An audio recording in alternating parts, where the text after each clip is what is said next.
Salut à tous les amis, c'est Stay Geek, j'espère que vous allez bien, j'espère que vous avez la forme. Aujourd'hui on va simplement faire le déballage et la présentation ainsi que le test de ce PC portable. Donc on est sur le Asus TUF Dash F15. Donc c'est un PC portable gamer, en tout cas je tenais à remercier en tout cas Asus pour cette petite collaboration. Ils m'ont gentiment envoyé ce PC et gratuitement, donc ça c'est plutôt top. J'ai en tout cas la libre parole pour dire ce que je veux de ce petit PC portable gamer. Donc on va tout de suite le déballer. Ensuite on ira faire des tests sur le minage, parce que c'est surtout ça qui va nous intéresser. Les tests en jeu on les fera peut-être sur une autre vidéo si jamais ça vous intéresse. Mais en tout cas la principale utilisation de ce PC gamer, ça va être surtout du minage de crypto-monnaie, voir ce que ça donne. Est-ce que c'est intéressant d'acheter un PC portable gamer pour faire du minage et voir combien ça peut sortir. Donc pour les specs, alors attendez, je me rappelle plus du tout. Donc est-ce qu'on a les specs quelque part, bougez pas, je vais voir ça ici. Donc là je crois qu'on a les specs les amis. J'ai pas, donc nous on n'a pas les specs ici. Alors de mémoire il me semble que c'est un Intel i7 je sais plus combien, série 11 avec une 3070. C'est surtout ça qui va nous intéresser. On a 16 Go de RAM DDR4 et on a 512 en NVMe. Donc on va ouvrir la bête les amis. Attendez, je crois qu'il y a un petit truc ici. J'ai pas, petit cutter, j'ai rien ouvert encore les amis. C'est la first. Donc là on voit bien que c'est du Intel. Là il y a un petit truc ici. Ah, ça c'est fait. Alors est-ce que vous êtes prêts les amis? Donc normalement c'est du clavier QWERTY parce que du coup c'est venu d'Espagne directement. Donc voilà la bête. Alors attendez, je vais peut-être poser la caméra directement comme ceci. Vous allez peut-être mieux me voir, ça sera peut-être plus sympathique. Donc là on pousse le carton les amis. Oh putain les amis. Est-ce que vous êtes prêts?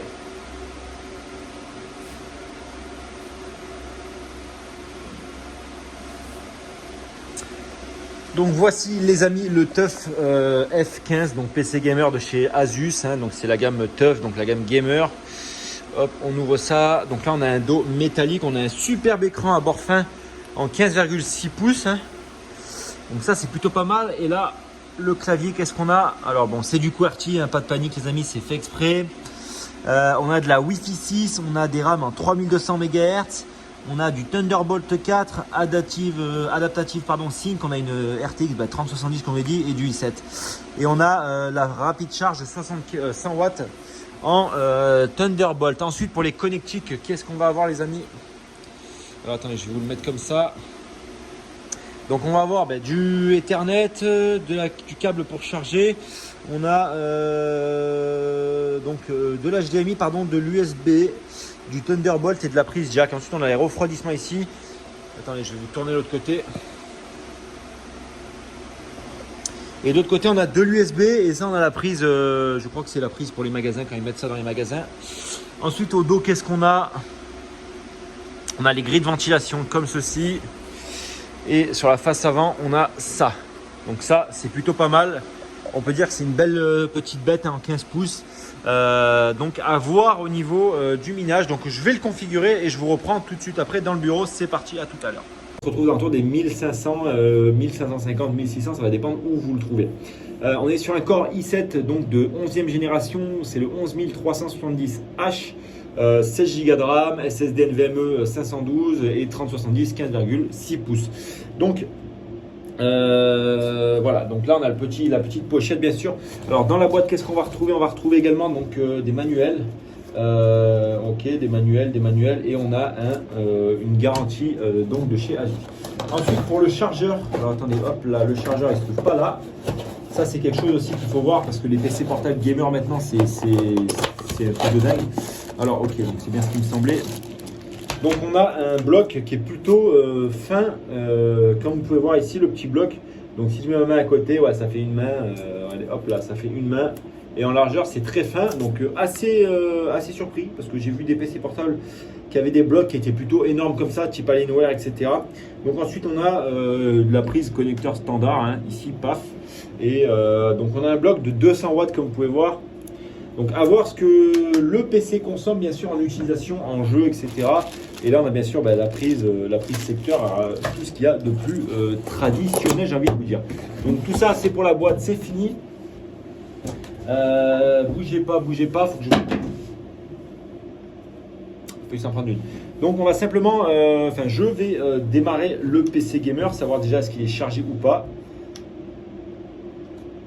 Ok, il y va un PC gamer, il n'y a même pas un petit peu de batterie là. Oh, là, j'allais te dire, ils me prennent pour un clone. Donc, on va simplement déballer le PC gamer.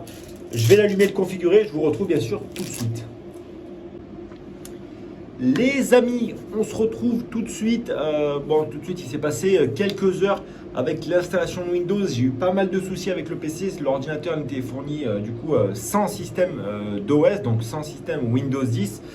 Il m'a fallu télécharger un petit logiciel parce que du coup le NVMe n'était pas reconnu sur Windows. On n'a pas pu partitionner le disque pour pouvoir installer Windows 10 dessus. Le problème a été résolu. Je cherche un petit peu sur quelques forums à droite à gauche. Ça m'a pris 15 minutes. Donc là, l'ordi il est configuré. J'ai installé Phoenix Miner, j'ai installé NiceHash Miner et le CPU Miner de Raptorum. Alors, tout simplement, il n'y a pas marqué si la carte graphique, bien sûr, elle est lâchée ou pas, puisque c'est des cartes qui sont censées être dans les ordinateurs portables. Pardon, c'est des modèles donc Max-Q, si vous préférez que l'accent anglais. Donc, on a des performances qui sont réduites par rapport à une 3070 classique qui se trouve dans une config de bureautique, par exemple. Alors, tout simplement, quand on lance le miner, je vais vous le montrer maintenant. Je vais vous retourner la caméra. Tout simplement quand on lance le miner, donc que ce soit na Phoenix, NiceHash ou autre, la carte chauffe et on a des performances qui se mettent bien sûr, donc c'est du thermal throttling mais sur PC portable. Donc c'était sûr même que ça allait arriver, donc je pense pas que ça soit très rentable de miner avec des ordinateurs comme ça. On va regarder ça ensemble. Il y a peut-être des petites solutions, des petits tips à apporter comme des plaques ventilées dessous, peut-être augmenter les ventilateurs du PC directement depuis le BIOS. Là j'ai fait les tests vraiment bruts comme quelqu'un de random qui se lance dans le minage avec son PC portable qui veut essayer. Je vous montre ça tout de suite, c'est parti. Donc là les amis, on se retrouve sur le petit PC portable. J'ai pas installé OBS ni quoi que ce soit, c'est vraiment juste pour vous montrer comment on peut miner avec un PC portable. Est-ce que c'est vraiment rentable? Ça, je vous laisse me dire si vous avez trouvé la solution rentable. Est-ce que vous avez réussi à... Après, ça va dépendre, je pense aussi du PC qu'on prend, de la carte graphique et surtout du système de refroidissement que adopte le PC. Donc là, tout simplement, on va lancer Phoenix Miner. On va lancer e2miner.bat. Voilà, donc là il dit que, on s'en fout. Alors ça, je ne sais pas ce que c'est encore, j'ai pas vraiment regardé. Donc error in nvap wrapper.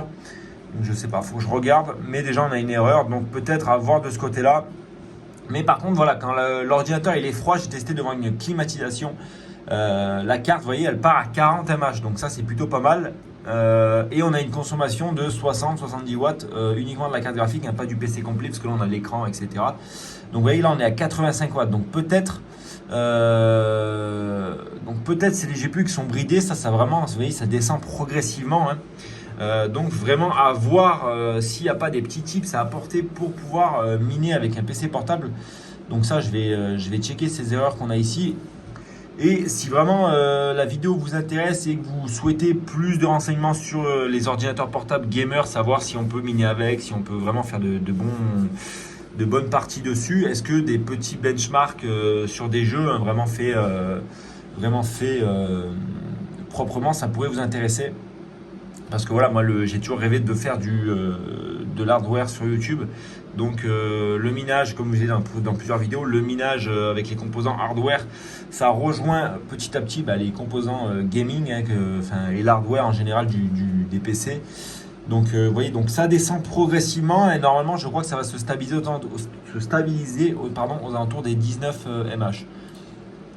Donc je vais essayer de lancer MSI Afterburner en même temps à côté. Vous voyez là on est passé directement de 38 à 29. Donc, et en plus vous avez vu la power elle descend en même temps.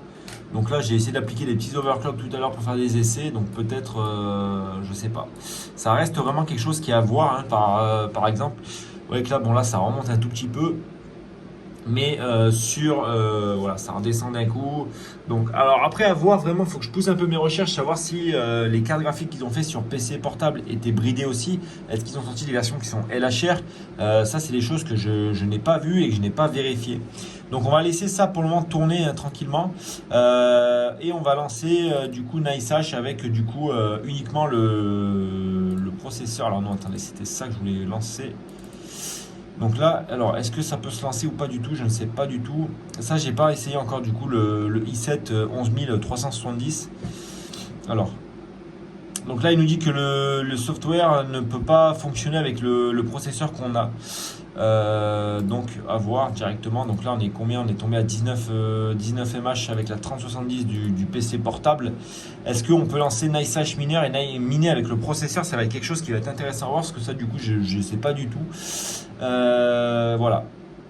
Donc après, je savais très bien d'emblée que c'était pas fait pour. Hein. Donc là, on va désactiver la carte graphique. On va laisser que du coup le processeur. Donc je savais d'emblée que c'était pas fait pour.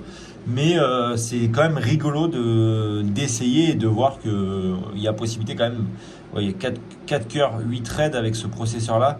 Donc c'est pas un processeur qui va casser les briques, hein. Je suis pas sûr que ce soit une grosse config de toute façon pour faire du gaming ou du mining. Mais voilà, ce qui a été intéressant, c'était surtout d'avoir la 3070 dedans.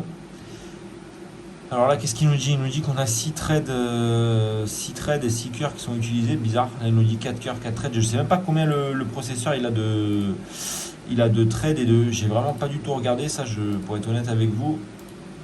Alors attendez, hop là, on va aller voir dans système. Est-ce qu'ils nous disent là? Donc à propos. Donc là, il faut que je me renseigne. Voilà, faut que je me renseigne. Le processeur, qu'est-ce qu'il a? Parce que là, 3,3 GHz de fréquence, c'est pas énorme. Voilà, ça va se lancer normalement. Voilà, il nous dit qu'on a un hash rate qui est bas. Mais bon, on va quand même essayer de le lancer. Hein. J'ai pas du tout essayé. Là, sur Phoenix, enfin Phoenix, on est à 19 mH pour 59 watts. Et là, on est à 1682 hash rate seconde. Donc, c'est pas des performances qui cassent des briques. Hein. Si on regarde, on est à peu près à 8 centimes par jour. Donc voilà, je pense que c'est pas très rentable. Alors après, si on mine de l'Ethereum et avec le processeur, ça peut même pas, non, c'est même pas rentable, mais c'est juste pour avoir un petit complément. Voilà, 19 mH, je sais pas ce que ça donne, un 19 mH. On va aller voir tout de suite ça.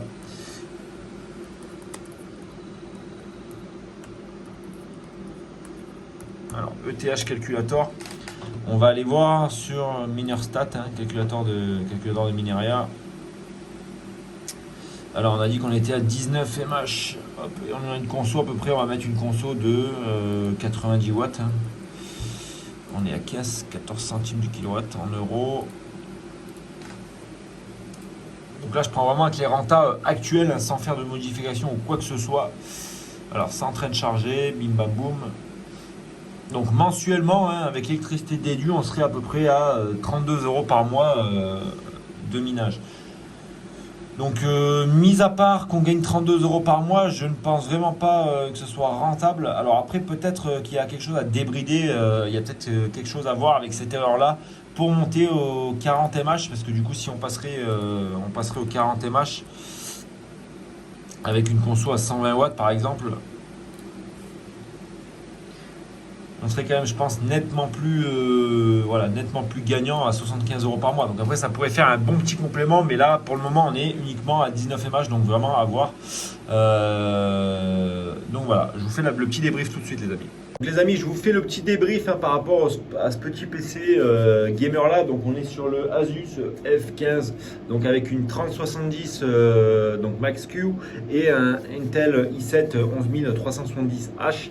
Alors au niveau de la rentabilité, je pense pas que ce soit fait quelque chose, ça soit pas un PC gamer qui soit fait vraiment pour faire du minage.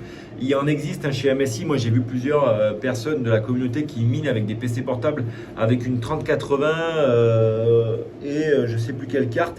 De la AMD et ils tournent vraiment pas mal, ils sont autour des 49 à 62 mH hein, suivant les cartes qu'ils ont Et voilà, c'est pas quelque chose qui va être extrêmement rentable par rapport au prix d'un PC gamer actuel, un PC portable, mais ça peut faire un bon petit complément de revenu, à savoir qu'il consomme un peu moins qu'un PC, qu'un rig ou qu'un PC traditionnel.